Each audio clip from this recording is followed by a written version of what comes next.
investment yaanenge aisa munzimbe. Then moving forward to issue yekuti how to plant. You prepare your sand to fine tilth, your soil, to fine tilth. After preparing it to fine tilth, you mark your rows, maline amuno marker, which are 10 to 15 centimeters deep. In that line, we encourage you to walk in and broadcast your recommended fertilizers. Like in our scenario, we are going to use SSP, which is single superphosphate. After doing that, you don't cover your soil. Unobva watora nzimbe dzako takuda kupinda kuchita demonstration into the actual field.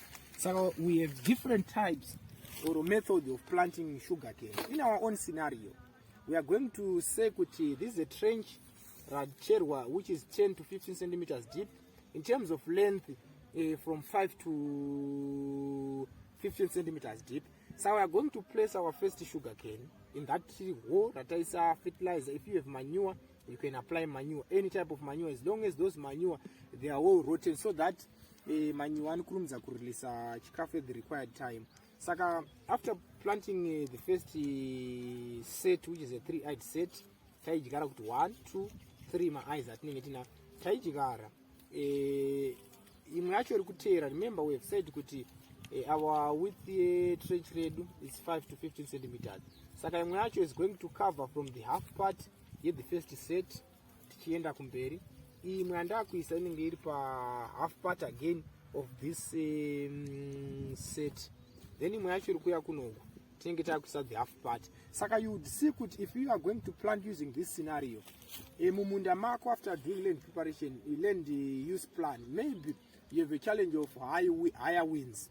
Mhepo dzine single blower. You would see kuti we need a scenario kuti nzimbe dzisati dzakura dzinokwanisa kuzokubatsirawo pakuacta as a windbreak. Saka unenge one advantage after doing that. This is our first scenario in terms of how to plant sugarcane. The second scenario goes like this. You dig your hole, which is 30 to 50 centimeters deep. Then in terms of length of your hole, we encourage you to use 1 to 2 meters. Saka nzimbe dzinenge dzakudyarwa dzakaita kugadzikwa mu that hole rinenge rine length 1 meter.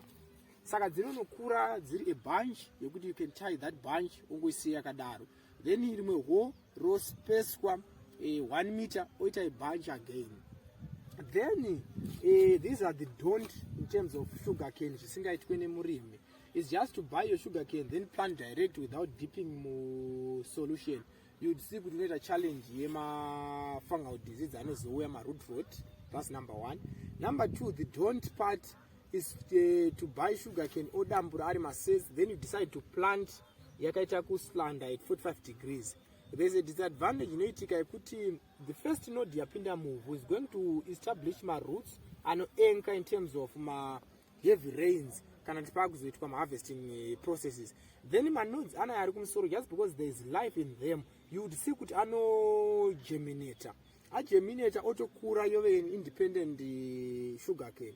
Saka the disadvantage inenge iripo ndekuti pakaita ma heavy winds kana the mechanical operations ekuti pada kuitwa ma weeding, pada kuharvestwa, you would see kuti nzimbe inoyi manodzi anenge akumusoro asiri move anenge ari weaker, just because anenge asina kuestablish ma roots, thereby zvino reduce yield yemurimi, just because apo pamba chibuda 2-3 manodes dziri nzimbe 2-3. Saka now dzakudonedzwa nemhepo. Saka in terms of yield size, which will lead to the monetary value, you as a farmer unenge wakwanisa kunge warasikirwa negoho rako.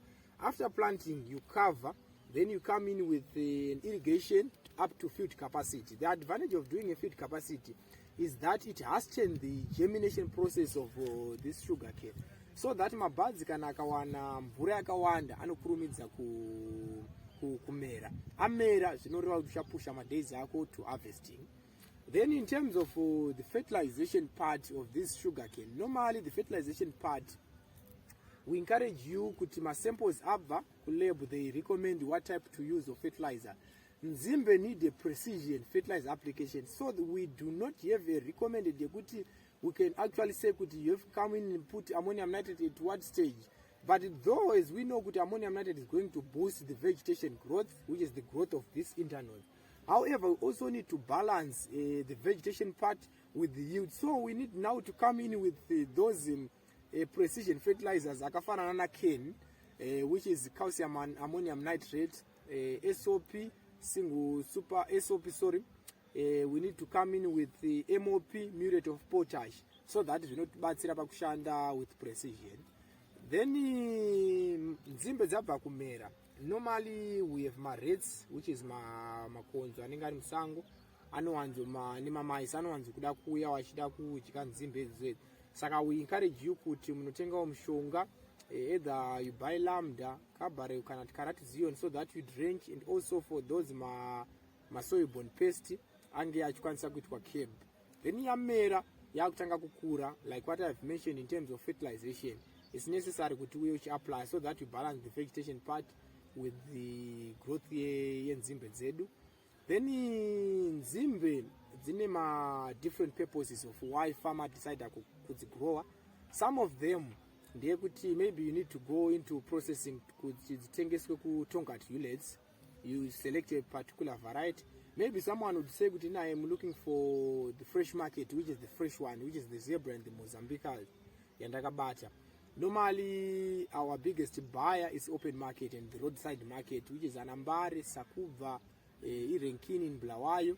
Then the roadside, anyone love nzimbe, as long as time nana June, you'd see the nzimbe zine zakudiwa. So in terms of maturity after planting this sugarcane, normally nzimbe do require 9 months kuti dzikwanise kunge dzichikura.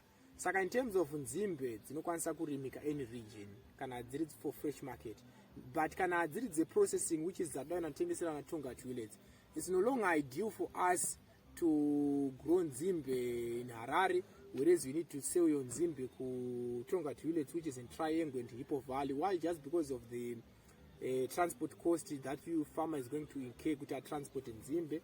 Also nzimbe favors warm temperatures. Saka you would see kuti why is it nzimbe dzakawandira to the part yekunana chiredzi, it's just because of warm temperatures, and also the climatic conditions also favor heavy rains. Uko kunana chiredzi, besides heavy rains, there is easy water irrigation. That's why you would see kuti vanonyanya kuuse the flood methods system.